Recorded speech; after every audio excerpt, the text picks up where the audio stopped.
Hi, Maria here. Welcome to my channel. And today I'm super excited to be doing a Q&A. Now, about 3 weeks ago, I asked you guys to ask me some questions. And so I put it out on Instagram and on the YouTube community channel, and you guys asked me a bunch of questions. So today I'm going to answer them, and I hope that you enjoy. And if you haven't subscribed, just go ahead and hit that subscribe button. Join the Weird Wonderful family. And if you have, thank you so much. Thank you for being a part of this. I appreciate you so much. And without further ado, let's get into this. So if I don't answer your question, it's because I'm saving it for a video. And then there's some that are kind of repeats. So I'll do my best to answer all of them. The first question is, when did you start collecting fragrances? And are you satisfied with your collection? So I started collecting, like actually seriously delving into the whole realm of fragrance back in February. So I've not been around for very long in the fragrance community. I'm a major newbie. So basically what happened was I had always been a 1 scent girl because my mom had been that. But I could never find that perfect scent that I absolutely loved. And so I kept looking and looking and looking, and it was just totally elusive. And I thought, I'm never gonna find the perfect perfume. And then I was turning 50 and I wanted to find something that was like just perfect for like the next leg of the life journey. I don't know why, but 50 was kind of like, you know, the next level of oldness. It's kind of when you go from, you know, you're kind of veering out of youngishness into senior citizen. But anyway, it's when you start to get older. And so 50 was a milestone. Yeah, let's just put it that way. The first one that I really wanted, my son and husband bought it for me for my birthday, was By the Fireplace. But I wanted something else that was more feminine, or, you know, like, I don't know. I was just looking for this specific perfume. I didn't know what I was looking for. But then all of a sudden I smelt Mon Guerlain, and Guerlain was the gateway. Mon Guerlain was the one that kind of made me go, I just really want to explore perfumes. So that was kind of the gateway perfume, was the Mon Guerlain. For whatever reason, I had this epiphany and just went, I don't think I need just one scent. In fact, I think the reason why I can't find the perfect scent is because I'm a mood girl. I don't want the perfect one. I want one that's gonna, you know, shift my mood or kind of agree with my mood depending on how I'm feeling.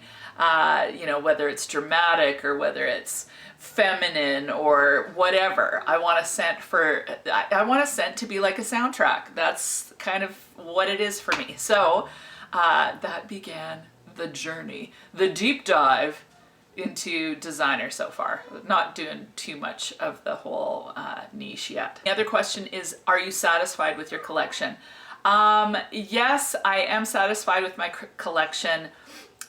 There's some perfumes in it that I actually will probably declutter fairly soon. I want my whole collection to be loves. So until then, like, I love the perfumes that I have, quite a few of them, but I want to experience that love for my collection. So I'm not quite there yet. Do I know of an excellent, affordable black tea scent? And the answer is no. If you know of a great tea scent, please leave it in the description so that we can help this girl out. But I don't know of any affordable fragrances that have black tea. That said, I do really love Serge Lutens' 5 o'clock gingembre. So that's kind of more of an Earl Grey tea smell to me with ginger. And so I really like that one. That one's not too pricey. Like, I think you can get, depending on one of the discount sites, you can get it for under $100, but that's still not super affordable. So if you know of one, put it in the comments. Do you know the pH value of your skin? If yes, which fragrance doesn't work, or is everything incredibly sexy on you? Everything's incredibly sexy. No, I don't know the pH value of my skin. What I do know is that perfumes that are super heavy in musk sometimes go a little funky on me. So Now that said, Narciso Rodriguez Pure Musk, that one smells great on me. So I don't know quite what it is, if it's something that it's blended with or if it's a certain musk, but sometimes they just go kind of gross on me. Yeah, kind of poopy and ugh, like not good. You know, as far as whether something smells good on me, and there's lots of perfumes that kind of go weird. You know, everybody's different, and honestly, that's part of the exciting thing to me with perfumes, is you never know what it's going to smell like on your skin, and you should always try the perfumes on your skin. And the other thing I love is, like, me and my sister will go perfume shopping or perfume sniffing. First of all, the perfumes smell different on each of us. And I love what Sheree Lewis says when she goes, "Ain't nobody can rock that perfume like you do." And I fully agree. The perfume's not going to smell the same on me as it is on you. And that's part of the coolness of perfume. We can wear the same perfumes and it's not going to smell exactly the same. And not only that, but our noses pick up different perfumes. So what I smell on my sister even is different than what I smell on me, and what she smells is going to be different. So I just think that scent, like the olfactory sense, is just totally fascinating. Because we pick up on so many different things. So yeah, no, not everything smells sexy on me. If you had to choose one fragrance for your entire life, what would it be? Now, my practical answer would be something like Coco Mademoiselle, because, you know, it's classy, you can wear it anywhere. I really love it. It can take you from evening to day. It's a perfect signature scent. But I'd pick Alien Essence Absolute. I love it. Like, I don't care if it's not practical. It just smells amazing. And I don't know if it's the time of life I'm in. I want to smell like Alien Essence Absolute. That's my jam, man. What made you start a YouTube channel? And by the way, this look is flawless. Thank you. What made me start a YouTube channel? Well, it was 5 years ago, actually. And I really got into makeup, and I had just discovered YouTube. Like, I was really late to the game. And so I started watching all these girls and, you know, getting tutorials on makeup, and I loved it. And I tend to be a really creative person. I love drama, I love performing, that kind of thing. And even though I'm actually pretty shy in real life, I think, well, lots of people say you're not shy, but I feel shy, so maybe that's insecurity. Anyway, you know, I wanted a creative outlet. And so I thought, this is something that I can do that's creative. I can fit it into my time schedule. I was pretty busy. And so I decided to start filming YouTube videos on makeup. And so I did that for about 3 years. It didn't really take off, but I enjoyed doing it while I did it.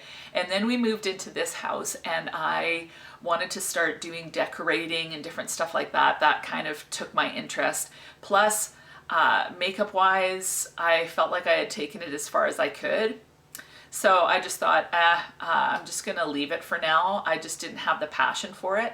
So I set it aside, and then I started, like, just again, kind of in February, March, really having a longing to do videos again.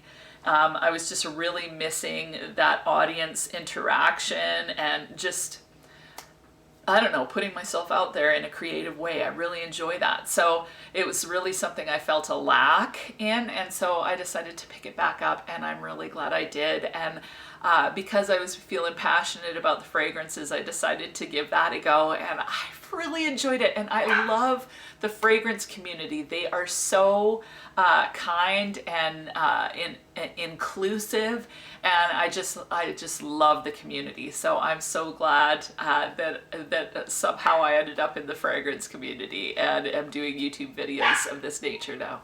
How has your taste grown or changed over the years?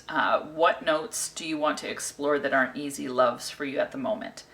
I think that I used to like quite sweet perfumes, so I gravitated towards like Juicy Noir, Escada perfumes, ones like that that were quite sweet. So since I've kind of gotten into the perfumes, I think I've veered away from sweet and I'm liking a lot more unisex scents. I still like sweet, but not candy sweet.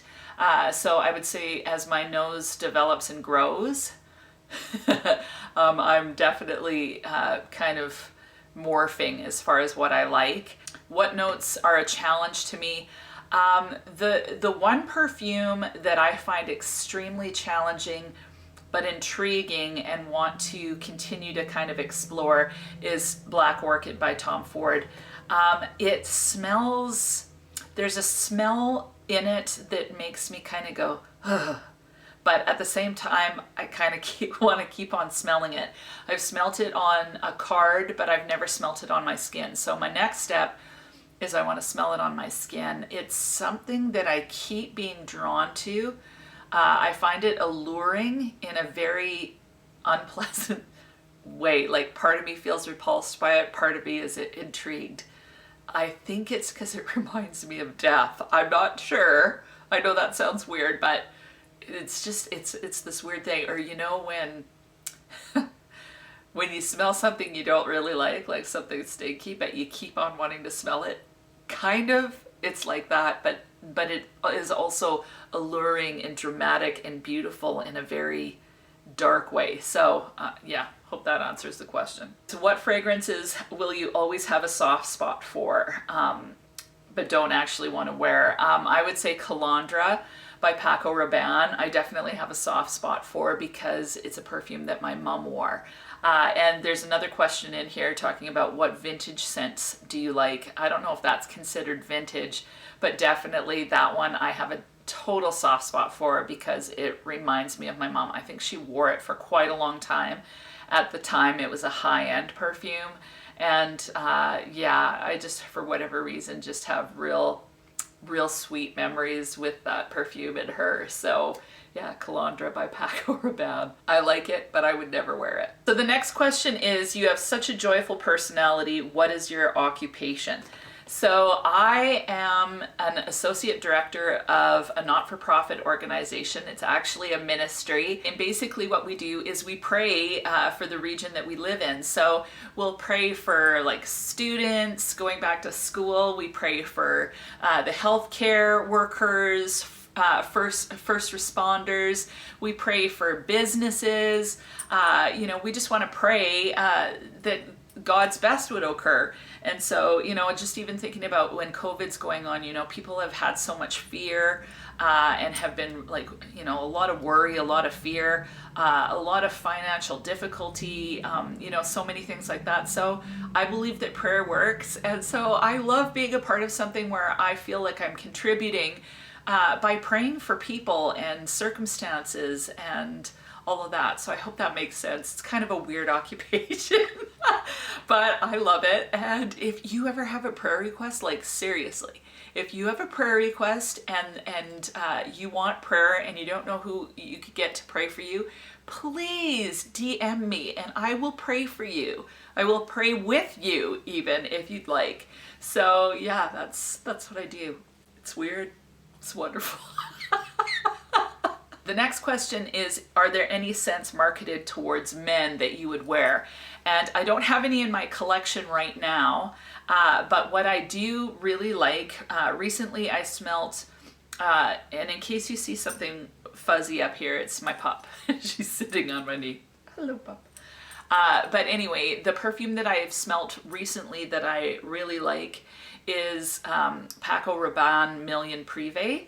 So I found that one really sweet and somehow quite delicious. And then the other one is Stronger With You by Giorgio Armani. And the first time I put it on was at a local drugstore, and I thought that it was a female scent. So I put it on and I went to this lunch meeting, and you know, I kept on doing the old snifferoo because I just was loving the cinnamon. I think there's cinnamon and suede. Those were the two things. Cinnamon, suede, maybe some cedar. But it just, oh, I really liked that one. So I think it works great as a unisex scent. So those two are ones that I'm considering. Do you have a fragrance that you really loved at one time but no longer care for? Yes, definitely. I really loved Anais back in the day. I really loved Amber Rose. I'm not sure if that's by Cacharel. I know Anais is. I also really love Giorgio Beverly Hills. All three of them I just find cloying and not for me at all anymore. So those ones, yeah, I loved them in the moment, but am not big on them. Ralph Lauren, I think it was just called Lauren, something like that. I really loved that one, and I actually think I would still love it, but I haven't sniffed it in a long time. What perfume does your husband use? He uses Eau de Troy. Eau de Troy. That's his name, is Troy, and he just, he's not into perfumes. He's totally not into perfumes. The most he's gonna smell like is a fire. He'll smell like a fire. Sometimes he smells a little bit like a motorcycle. He may smell like leather, but it's all just whatever he happens to have on, because he's not into perfumes at all. And I don't mind Eau de Troy. It's pretty good. Okay, the next question I think is a really great question, and it is, how can fragrance reviewers afford all of that loot? Is it their own money? I think if you are a larger reviewer and have like well over 5,000 subscribers, then I think you start receiving a bit of PR. When you hit the 20,000 mark, I'd say you're getting, or even 10,000, you're starting to get PR more and more. When you're my size, you are paying for it yourself. So I don't have that many perfumes because I don't want to, well, first of all, I don't want a ginormous collection. I want to be careful in how I spend my money, and I also want to be a good steward. I would say I'm less of a collector and more of a perfume lover. So I love perfumes, but I want to be able to use them, and it's important to me that I be a good steward. And so as a result, I kind of am working at my collection slowly. Now, some people have been working at their collection for years, but for the women that are doing huge hauls, I am a little bit jealous, but likely they have a larger expendable income. So for me, I don't have a ton of fluid cash, so I'm a little bit more careful in how I spend. I think that one of the challenges of being any sort of YouTuber that reviews, whether it be fragrances or makeup, is to fall into the hole of, well, I've got to be reviewing everything, and if I don't have anything new, then I'm in trouble. And so you can start to overextend yourself financially to try keep up with, you know, the latest and greatest. And I can't compete with that, and I'm not going to even try. I'm just going to be me. And I would, like, obviously people can do what they want. They can go in debt if they choose.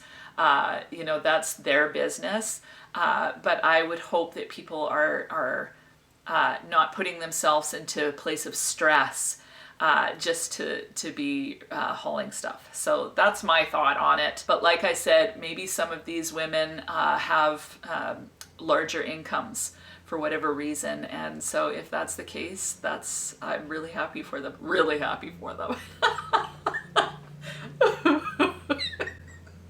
Do you guys want to see my cute pup? She's always hanging around, but here she is. She's a schnoodle, and she is just the sweetest dog. She likes to kind of lay on me a lot, so I kind of am lucky because she's full of energy, but she really does love laying on me, and I get to soak in the love. Question was, what's your favorite perfume of 2020? All the perfumes that I have are really from this year. But my favorite one that was created, I believe, in 2020 is The Only One Intense by Dolce & Gabbana. I just love that perfume. I think it's beautiful. I love the coconut with the woody kind of cedar dry down, and to me, like, it's got apple, but to me the apple comes across as boozy, so I just think it's delicious. It's sweet, a little bit of spicy because of the woods. I think it's, yeah, it makes my mouth water. I love that one a lot. Next question, do you have any fragrance that you love to wear but don't talk about because you're concerned about it being outdated or unpopular? No, I don't. If I like a perfume, I'm going to wear it and I'm going to talk about it regardless of whether it's outdated or unpopular. To me, it's really important to be authentic. So I'm going to share with you the things that I love, even if maybe nobody else loves them. Yeah, because that's what this channel is about. So yeah, but at this point in my collection, I've got a few that are more outdated, like Cashmere would be Hane Mori, which I'm not really crazy about that one, although it kind of has a little bit of the Cashmere, but I like Cashmere way better. So I do have a few that are older, but for the most part, yeah, I'm going to share with you guys what I like and what I think smells delicious regardless of when it was created. I love this next question. It is, if you could create your own dream perfume, which note would be the star of the show? Oh, I love that question. Now, for me, I don't know if I could single it down to like you know, one single note. I would guess tobacco would be the star of my show. After tobacco, it would be cherry and liquor. So if I could have my perfume, it would be a cherry tobacco liquor scent, I think. Yeah, something sultry and, you know, gives me like goosebumps, makes me feel all Panther-esque. I don't know, like just a unisex, sexy, dark scent would be what I would create. And my mouth is drooling. I'm having a hard time with my spits. I love cherry liquor and tobacco. Like the mix of it, ooh, it's good. So yeah, those would be my, and I'm kind of surprised by that, honestly, because cherry, I always, like, cherry can lean cough syrupy, so can raspberry. Raspberry and cherry done right, love them. But I especially love cherry done right. But if it's cough syrupy, I'm out. So, or if it's maraschino cherry, I'm out. I want something dark, like a dark, luscious cherry. That's what I want. What was the first perfume that blew you away and made you start collecting? Ooh, I would say the perfume that made me start collecting was Mon Guerlain. And like I said before, I just kind of all of a sudden realized, okay, I need many different scents. So that sent me on my journey, but that was definitely my gateway. What are your phobias, if you have any at all? Well, I kind of do. Eyeballs. Eyeballs creep me out, man. Like, even the idea of putting contacts in, or if I get a hair in my eye or something like that, I just become jello. Like, I cannot handle eyeballs. I'm not a fan of veins.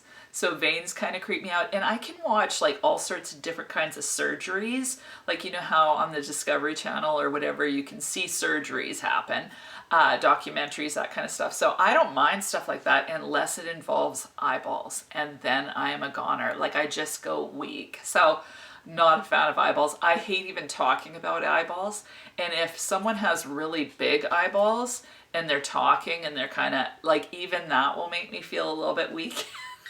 So ridiculous. But anyway, so eyeballs are definitely not my favorite. And then the other thing that I'm totally afraid of are moths. And moths were something that our mom taught us to hate because she was terrified of them. And the reason why she was terrified of them was because her mom was asleep. So my grandma, my favorite, like, I loved my grandma. She was asleep this night, one night, and a moth crawled into her ear.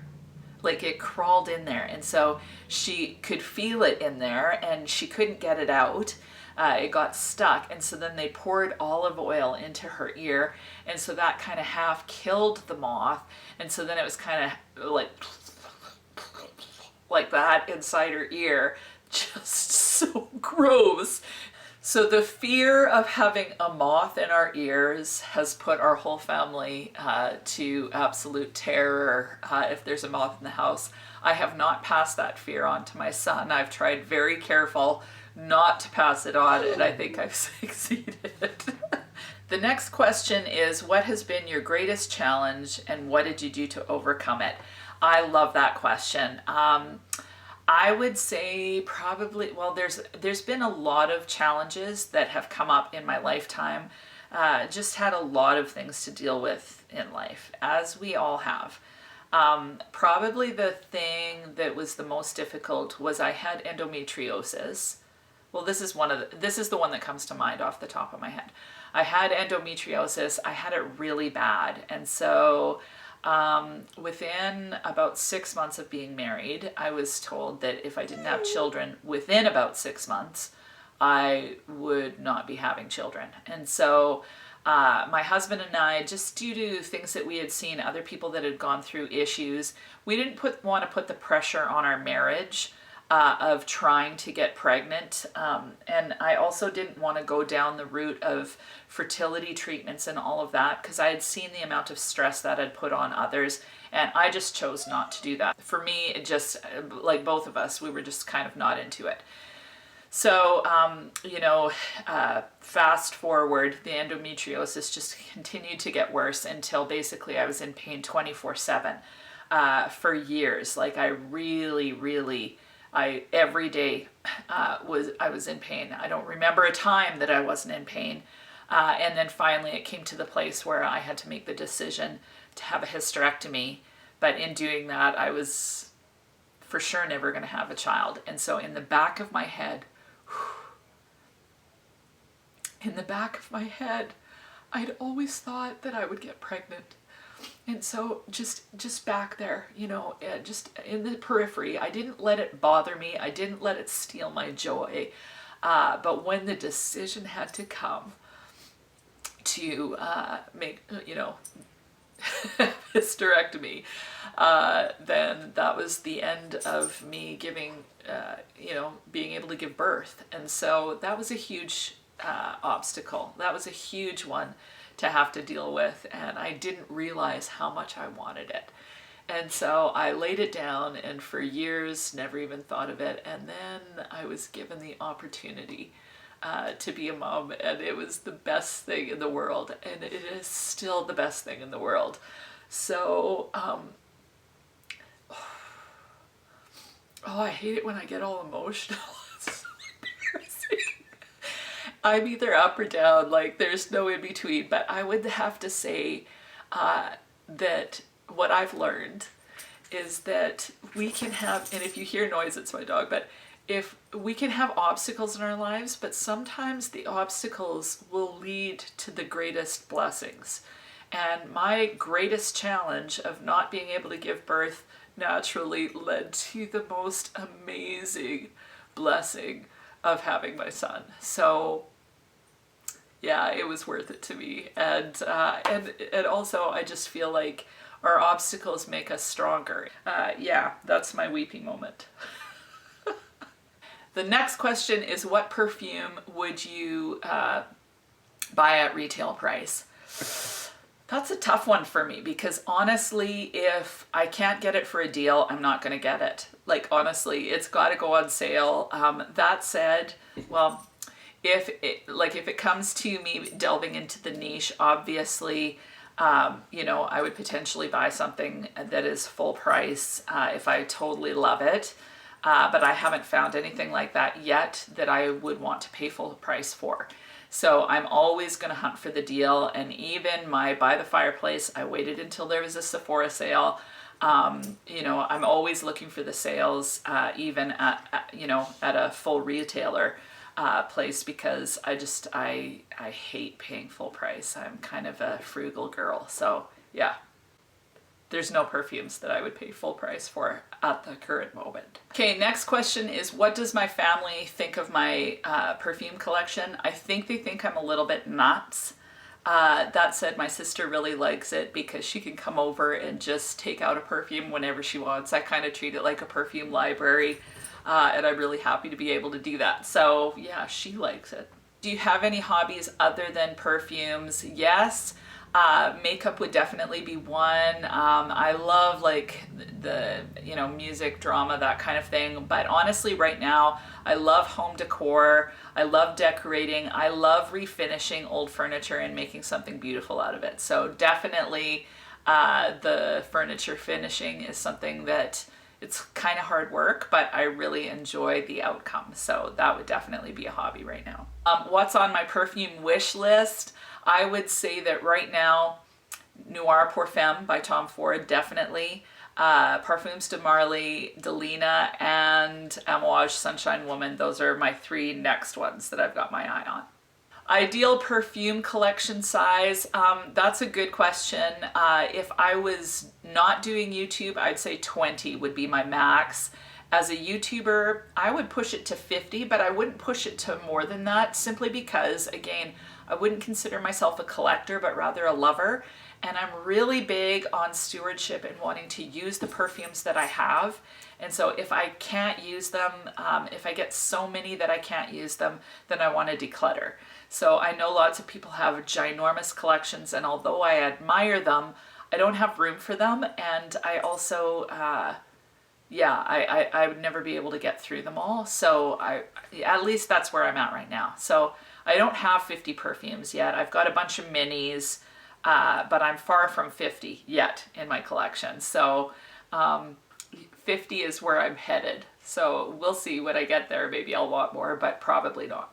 Next question, what is your favorite food? I would say meat. I love steak, I love chicken, I love ribs. I love all meat. Like I'm a meat lover big time. As far as a genre of food, I would say that Greek is my favorite, and as far as a Greek meal is concerned, moussaka. Ooh, like my mouth is watering. Ooh, just thinking about moussaka makes my mouth water. I love it.